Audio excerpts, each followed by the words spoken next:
Shalom, queridos, glória a Deus, graça e paz. Estamos aqui de volta, mais uma semana, apresentando para você, inscrito em nosso canal, aquele que está chegando agora, mais um comentário acerca dos livros da Bíblia.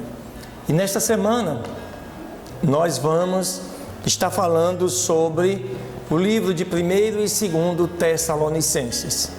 São informações úteis que com certeza vão ajudar você a, quando estudar estes livros, compreender melhor tudo aquilo que Deus tem colocado através do apóstolo São Paulo ao escrever estes livros para os nossos dias.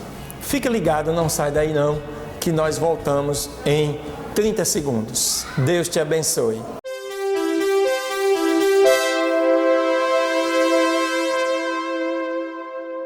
Muito bem, queridos, de volta aí nesse momento especial de conhecimento dos livros da Bíblia.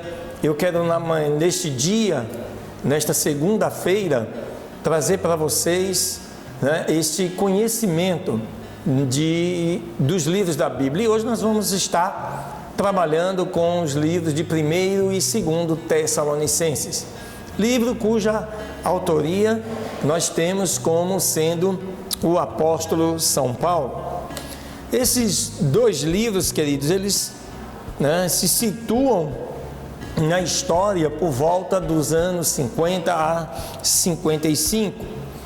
E Paulo tinha uma equipe de missionários que, junto com ele, partiu para fundar igrejas, tanto em Filipos quanto também em Tessalônica.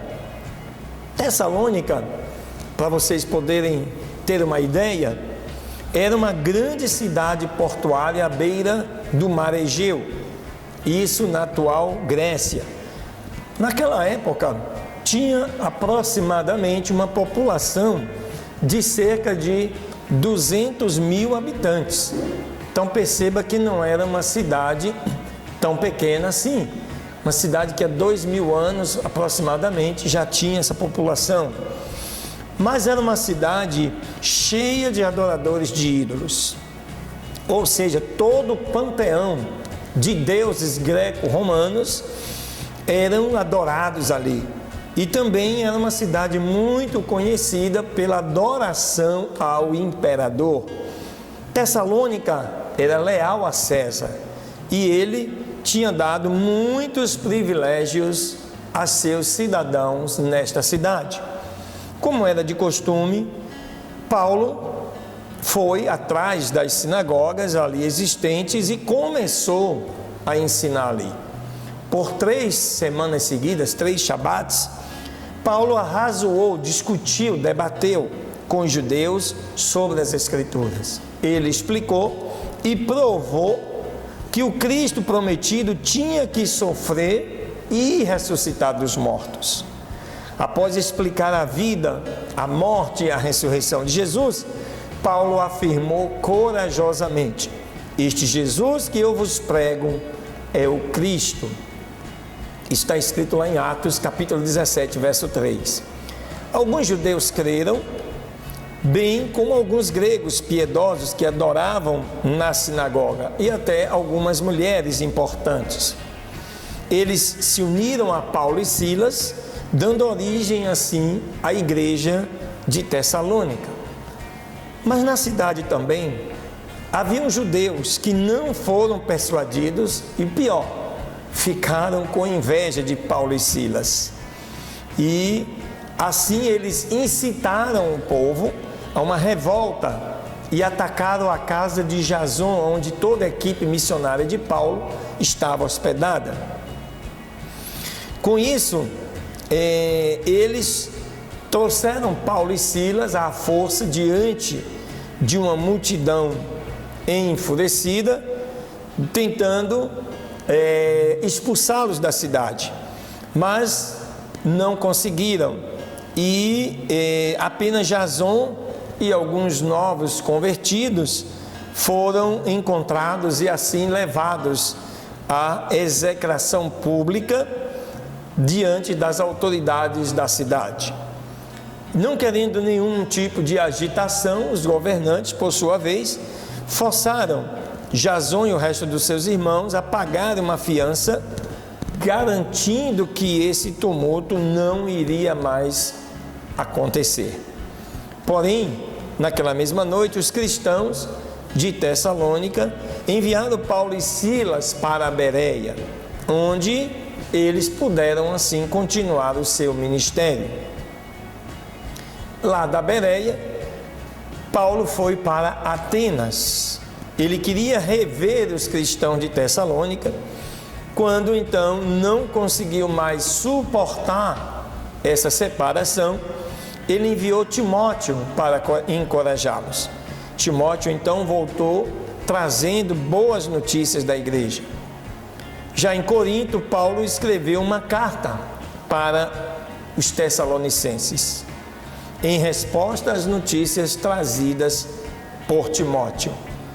Com base na evidência arqueológica de uma inscrição datada que menciona nominalmente Gálio, um procônsul da Acácia, e correlacionado a esta evidência com a visita de Paulo a Corinto, quando Gálio estava ali, podemos seguramente datar 1 Tessalonicenses entre 50 ou 51 depois de Cristo.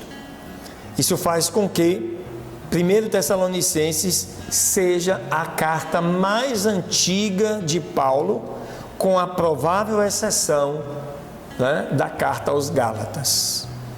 Timóteo contou a Paulo que, apesar dos cristãos de Tessalônica estarem sofrendo aflições, eles estavam firmemente apegados à fé.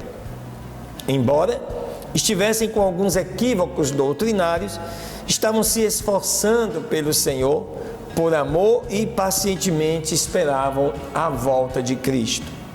Paulo, então, escreveu esta carta para encorajar a igreja em sua fé, lembrá-los que a vontade de Deus para eles era a santificação e para corrigir equívocos quanto a eventos dos últimos tempos, especialmente do arrebatamento. Assim, a primeira carta aos Tessalonicenses apresenta 4 temas principais. O ministério de Paulo estava entrando em 2 aspectos: a proclamação da palavra de Deus e o compartilhamento de sua vida.